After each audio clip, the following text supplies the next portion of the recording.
उत्तर प्रदेश सरकार के पूर्व केंद्रीय मंत्री मुख्तार अब्बास नकवी भारतीय जनता पार्टी के सदस्यता अभियान में नवीनीकरण करने रामपुर पहुंचे, तो भारतीय जनता पार्टी के सभी पदाधिकारी एवं कार्यकर्ताओं ने उनका स्वागत किया।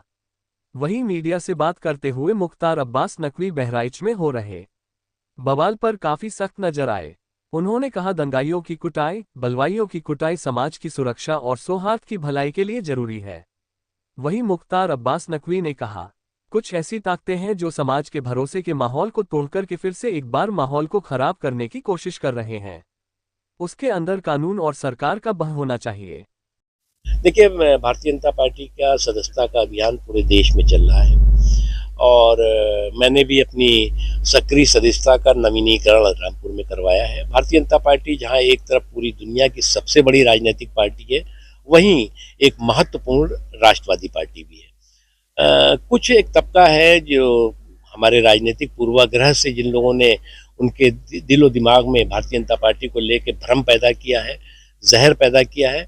हमें जो है वो उनकी भारतीय जनता पार्टी से एलर्जी को हमारे भारतीय जनता पार्टी विरोधियों की एनर्जी बनने से बचाना है और समाज के सभी वर्गों को अपने साथ लेके चलना है। देखिए, दंगाइयों की कुटाई, बलवाइयों की ठुकाई समाज की सुरक्षा और सौहार्द की भलाई के लिए जरूरी है। मैं इसलिए कह रहा हूं कि समाज की सुरक्षा और सौहार्द के लिए, भलाई के लिए जरूरी है कि इस तरह के दंगाई, इस तरह के बलवाई, इस तरह के बाहुबली समाज के सौहार्द के ताने बाने को छिन्न भिन्न करने की साजिशों और षड्यंत्रों के साथ समाज को बहुत बड़ा नुकसान पहुंचाने की कोशिश करते हैं।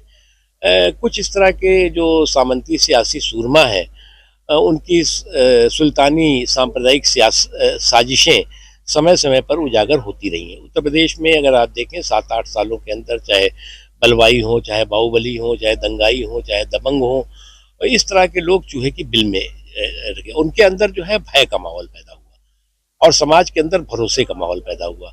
कुछ ऐसी ताकतें हैं जो समाज के भरोसे के माहौल को तोड़ करके फिर से एक बार जो है वो माहौल को खराब करने की कोशिश कर रहे हैं। उसके लिए ये किसी भी सरकार की संवैधानिक रिस्पॉन्सिबिलिटी है कि समाज के भरोसे के माहौल को छिन्न भिन्न करने की कोई भी ताकत कोशिश कर रही हो, उसके अंदर भय होना चाहिए, उसके अंदर कानून का भी भय होना चाहिए और सरकार का।